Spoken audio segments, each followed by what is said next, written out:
What's up? This is Patrick Haize. Welcome to my YouTube channel. Today, what I want to talk about is how the higher self can actually heal the lower self. So what I'm going to do is I'm going to share with you from a private online workshop that I did. I'm going to share because it came through really clear in this transmission. I want to share with you the process. I'm going to walk you through the process of how the higher self connects into the lower self and actually heals the lower self, and how this is actually a process that is extremely powerful for healing in general. And in fact, as far as I'm concerned, if you're not connecting with the higher self in some way when you're doing healing, you're not actually healing yourself. So this is a process of becoming your higher self through the process of healing your lower self with your higher self. And when I say lower self, essentially what I'm referring to is those aspects of yourself where you have self-judgment, the parts of you that gets triggered, the parts of you that gets upset unnecessarily, or that has different ego beliefs or different stuck ideas about what the world is, what other people are, or what you are. This is the lower self, the aspect of ourselves that oftentimes we can identify and see, but for some reason we don't know how to move past it or how to get out of that stubborn pattern that we find ourselves stuck in. So this process is going to be really powerful for waking you up to the different techniques that you can use for actually bringing your higher self in there and walking yourself through the process of transformation.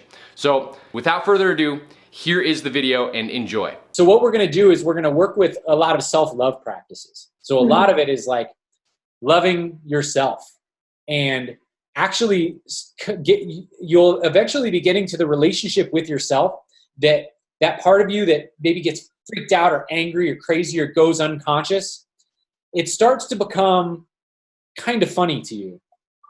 It's like, and kind of cute, like not in a way where you want to like, but it's like, oh, that's okay. Like, that's sweet. It's like a dog barking at the mailman. And you're like, okay, like, I got you. It's okay. It's not a big deal. And so it's about having enough consciousness there. And this is what I was saying, when the gold mist comes in and it's with you, you can see that other part of yourself. And so essentially what you're doing is you're shifting identities from the person that like is the anger and it's expressing the frustration or whatever it is, to the person that's watching the identity or the personality of the anger. And you're watching it. And at first, the watching it can oftentimes be like a judgment. And this is a time where it's like, oh, you're getting angry at this and you're getting mad. See, so what it is you actually back up from that too, and you watch the person that's judging it, right?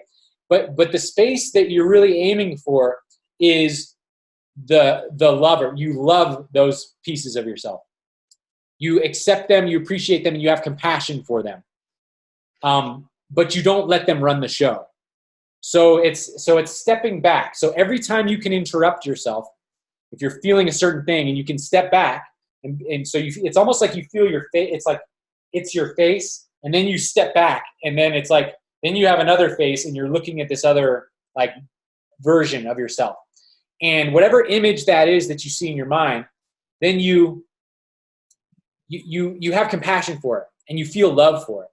And we can get into more details about creating the kind of understanding that helps you have compassion for those parts of yourself. But I'm going to get more, but I want to finish like kind of the structure of how this works. So you back up, and then you have compassion for it, and you send love to it. And essentially what you're doing at that point is you're looking at a knot. You're looking at your pain body, right? And your pain body is like a contortion of your consciousness, your energetic consciousness.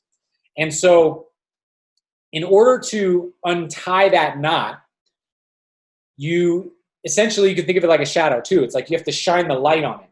And the light on it like makes the shadow reveal its true nature. And the true nature of that knot is to untie and be the true essence of what it is, which is love and light. And so at its core, what it needs in order, and this is anybody that needs healing in the world, anyone that needs a healing needs somebody to love them. And they need to love themselves.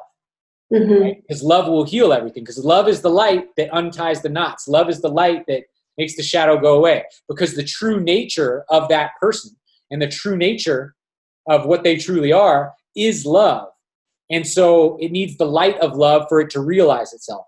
And so you need to love that aspect of yourself to realize it. When I say love, I don't mean like codependency. I don't mean like let it run amok, right? I mean like the kind of love where a parent will grab like a dangerous pill out of a baby's hand who's about to eat it, and the baby starts crying because he wants to eat the dangerous pill, but that pill would kill it. They don't know any better.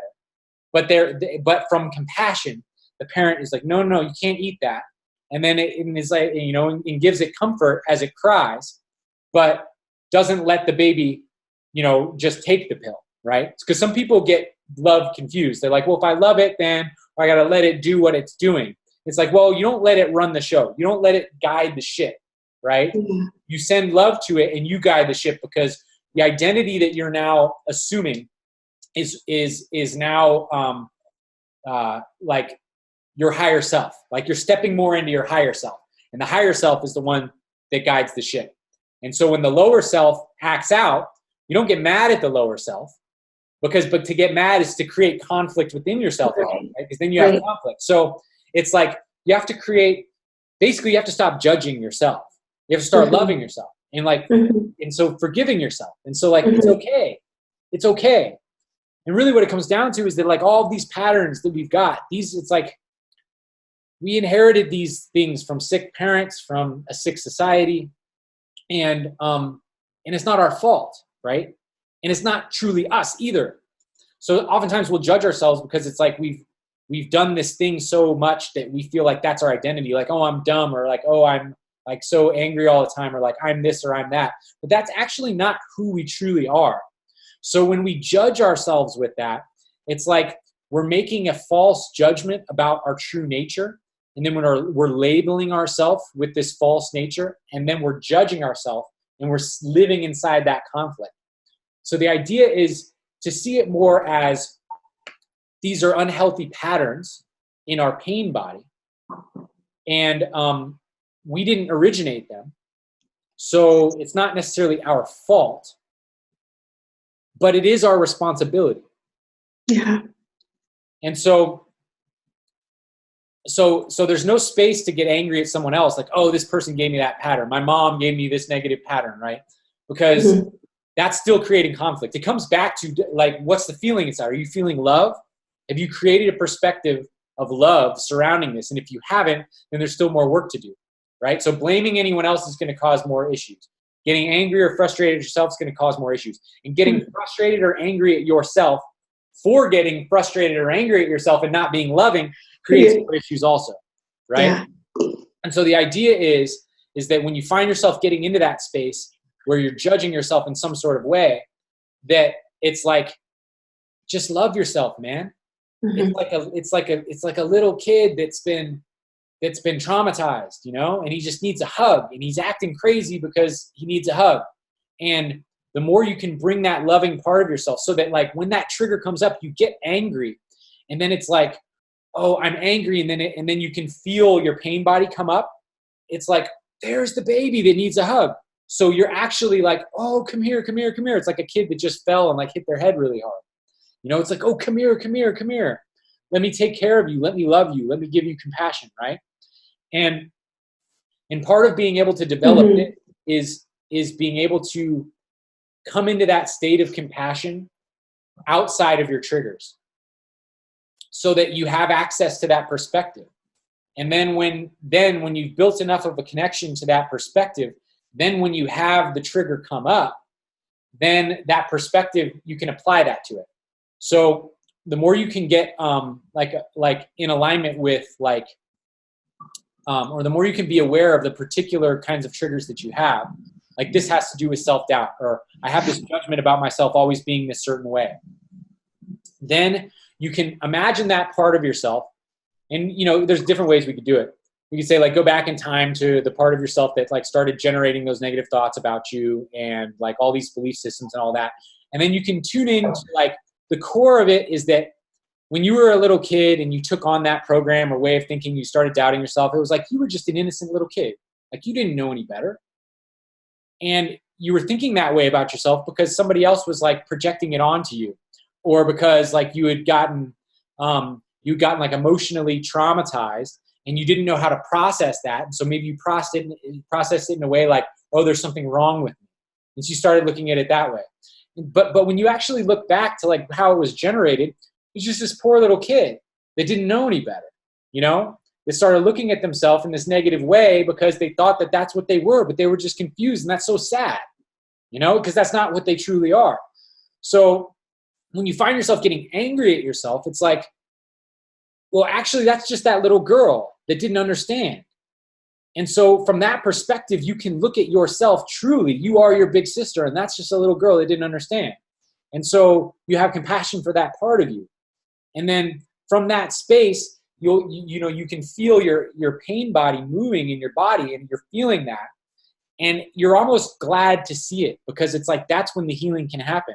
Because when the pain body surfaces and you feel upset, it's hard to get access to the pain body, because the pain body hides from you.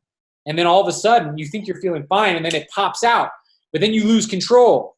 And then you're back into your normal state, and you're like, what happened? I did that, right? So the idea is that when it becomes available, when that pain body comes up, that's actually a great thing, because now that wounded child is there for you to love. But the beautiful thing about this is that when you're able to do this with yourself, then you actually start being able to do it with other people. And then other people are triggered and they're angry. And then you can feel compassion for them. And you'll see that when you can operate from that space, it shifts the dynamic very quickly. Because when people see like love and truth expressed, it disarms them. And then it's like, like they can feel it in their heart, and they're actually being nourished with the kind of compassion that they've never given themselves, or someone else has never given them. And then you can be a healer for them also.